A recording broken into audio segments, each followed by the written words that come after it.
Screens look a lot like off Word and Excel, but in PowerPoint, it's different how you enter information. In PowerPoint, the slides are different. You're going to either add into one of these placeholders or an object, or you can just insert objects. You can insert pictures and things. You've got the different panes. This left pane is your outline or your slides pane. This will show you enough of the slides, whatever can fit onto the screen. You can move this slides pane over so you're working with a larger slide on your slide pane. This slide pane is the active slide that you are working on. Down here in the bottom, you have a notes pane.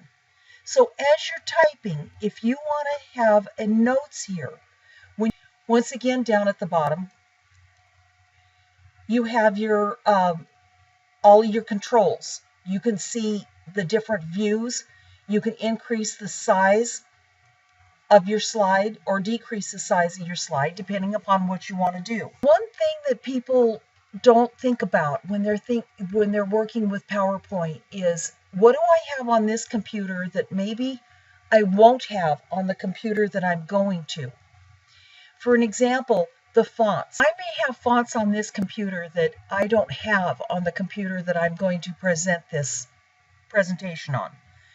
And that's something that you won't know until you get there. So if you use any non-standard fonts, what you need to do is you need to embed your font in this presentation. That way you don't have to worry about it. So in order to do that, if I go to File and I go to Options, go to Save and click Embed Fonts before you ever get started.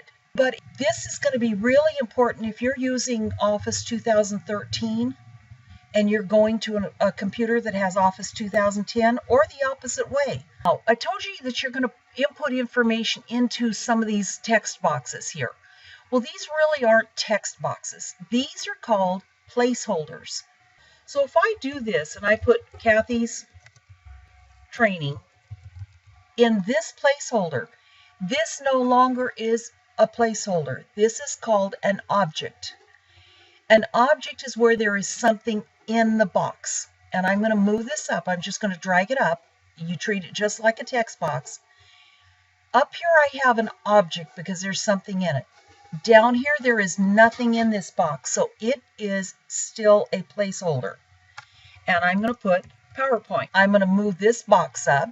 Now what I want to do is insert the date. So if I go into this object here, and I'm going to just space down, I'm going to click the Insert tab, and I'm going to go to the date and time. I can have this date update automatically so that every time I go into this PowerPoint presentation, the date is changed. This is different. If I go to Insert and I click on Insert Date and Time here, without being in one of the placeholders, look at how different the screen is. You have different ways to insert the date and time, and be careful. Your independent challenge tells you to do something different. I can either enter them on the slide where it can be seen, or I can enter it on the notes and handout page. This does not show on the slide, so be careful whether you want it to show on the slide or not. I choose to have it show on the slide. So I'm going to enter the date and time. Once again, I don't have to have it update automatically, or I can make it fixed to where the date is always the same. Say I'm giving this presentation on May 1st. Okay, now this is the date that will always show. I can put the slide number on here, and I can put something in the footer. Maybe I want to put my name in the footer. Okay, now this is what is really nice. Remember when we were working on Word and you had to have the footer not show on the first page or the header not show on the first page? You can do that same thing here just by the click of a button. So you don't have to go through all the different first page. I'm going to say for it to apply to all slides, or I can just apply it to one slide. If you take a look here and see if I can, it automatically puts your date on the left-hand side, then your footer, then the slide number. You do not have to leave these in this position. You can move them. All they are is a text box. I could put that, and if I wanted the slide number in the middle, what I can do is I can go over to the Home tab, and I can center this to where it's in the middle of the object. Now, how do I enter another slide? Well, that's nice and easy. There's several ways. I can go to the new slide here, and I can choose which format. Do I want one picture? I think I want this title and contents. That's one way to add a slide. Another way, if I want a slide between here, right over here when I'm on the slides pane, see how I click between these slides and I get a blank, a flashing line? I can press enter and it enters a slide in between there. I can go down below this last one, enter a slide there. Now, if I want to do this, I'm just gonna pick on something here. My dog is Nikki, and she was real special to me. We lost her recently, and I'm gonna look through here, see if I see a picture of my dog, which I don't. So I'm just gonna pick one. So all I'm gonna do is just pick this dog. So this is just a real quick example. I can control the size of this. I can make it larger. I can make it smaller, whatever I want. Now I can go to my formatting, and once again, I can fade this out and make it sort of a background. If you want to do that, it's the same idea as what we had in all of the other programs. I'm not going to go through all those. You guys know how to edit the pictures. One thing I want to show you, and if you go to your Design tab, these are all different themes that you can put in the background. You see there, as I scroll over these, it will show you what this looks like with the different themes. There's some here that I like very well. There's some that I don't like at all.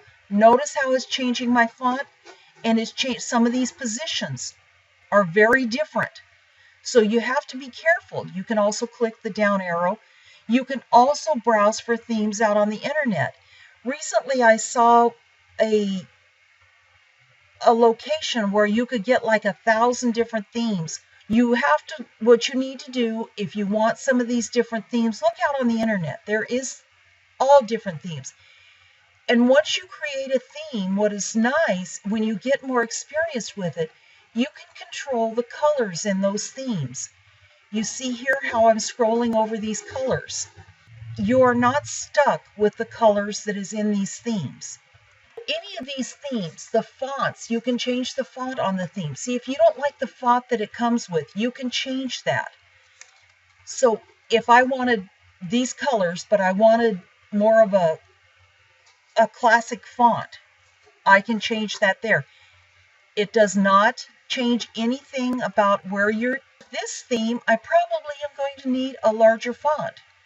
So then once you change your theme, you can move things around, you can control them.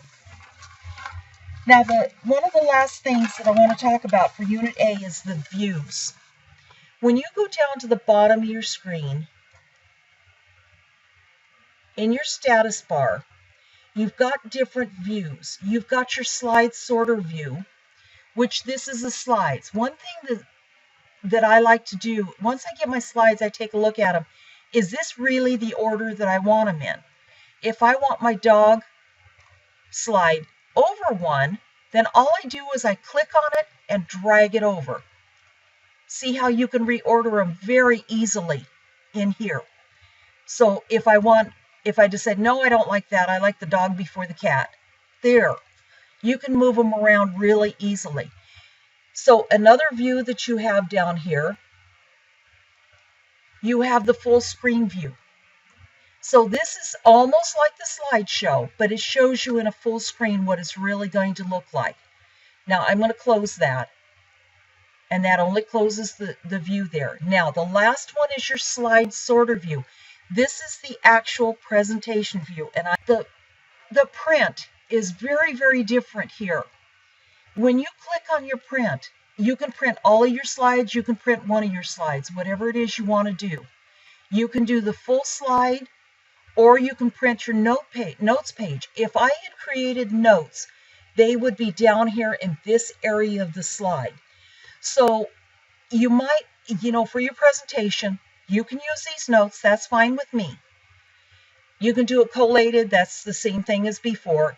You can do these landscape, but so if I wanted to do more than one slide on a page to save paper, I can do 3 slides. I can do 6 slides.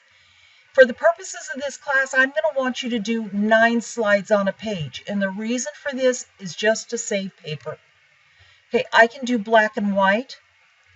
So this way, a lot of your background won't show up, which is okay. I'll be able to see it on the videos. So you can leave them in color if you want to. So that's just how different it is to print. The very last thing you need to do, make sure you spell check once again. So I'm going to let you go on with the rest of your work for Unit A. I'm also going to open up an independent challenge there.